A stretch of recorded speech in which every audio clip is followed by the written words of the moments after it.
आपको पता है कि प्लिंथ बीम जो होता है आपके घर के मजबूती का बेस होता है, जो आपके पूरे घर और दीवारें को लोड को सपोर्ट करता है। क्या करता है, जितने भी लोड होता है उसको सेफली कहाँ हमारे नीचे जो फाउंडेशन होता है, नींव होता है, वहाँ तक उसको ट्रांसफ़र करता है। तो ऐसे में अगर प्लिंथ बीम अगर आपका सही से और मजबूत नहीं बना तो फिर ऐसे बेकार का जो प्लिंथ बीम हम बस दिखावे के लिए बना देते हैं, जो हमारा एक ठेकेदार बना देता है। तो वैसे प्लिंथ बीम बनाने से क्या फ़ायदा जो आपके घर की मजबूती भी ना दे और उस प्लिंथ बीम को बनाने में आपके काफ़ी पैसे भी लग जाए। तो दोस्तों इस वीडियो में मैं आपको यही बताने वाला हूं कि अगर आप प्लिंथ बीम बनवाने जा रहे हैं अपने घर में, अगर आप उसका तैयारी करवा रहे हैं कि अब प्लिंथ बीम का हमारा निर्माण होगा, तो देखिए जो ठेकेदार होता है वो थोड़े से अपना पैसा वहाँ पे समय का बचत करने के लिए, लेबर का बचत करने के लिए, ताकि उसका कुछ पैसा बच जाए, तो थोड़े से पैसे बचाने के लिए वो क्या करता है, आपके प्लिंथ बीम में बहुत सारी मिस्टेक करता है, गलतियाँ करता है और आपके घर के मजबूती के साथ खिलवाड़ करता है, क्योंकि आपको उसकी तो जानकारी होती नहीं है। तो अगर आप जानना चाहते हैं कि प्लिंथ बीम बनाने का सही तरीका क्या है और इसमें क्या क्या गलतियां की जाती हैं, तो इस वीडियो में मैं आपको 10 से 12 ऐसे इंपॉर्टेंट गलतियां बताऊंगा, मिस्टेक बताऊंगा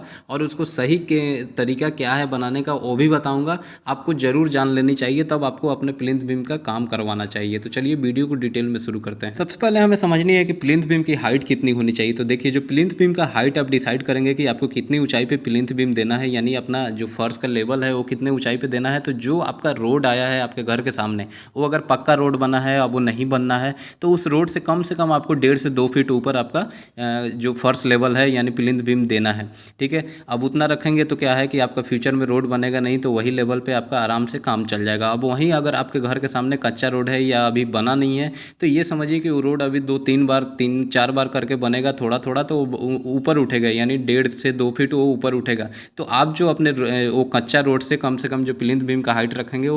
कम से कम 3 से 4 फीट ऊपर रखें। तो इस तरीके से कितना बार भी आपका वो रोड बने तो आपका ज़्यादा से ज़्यादा 1.5 से 2 फीट ही वो रोड उठेगा, तो भी आपके पास 2 फीट हाइट वो ज़्यादा रहेगा रोड से। तो इस तरीके से आपके आने वाले फ्यूचर में आपके घर में पानी घुसने या किसी तरीके का समस्या नहीं आएगी। अगली और सबसे इम्पॉर्टेंट चीज़ लोग मिस क्या करते हैं कि प्लिंथ बीम के नीचे बहुत जगह देखा गया है क्या कि वो ब्रिक वर्क नहीं कराते हैं, वो दीवार नहीं बनाते हैं, वो डायरेक्ट क्या करते हैं कि मिट्टी की भराई करते हैं और उस पर ईंट की सोलिंग करते हैं और उस पर सरिया बांध के प्लिंथ बीम की ढलाई कर देते हैं। अब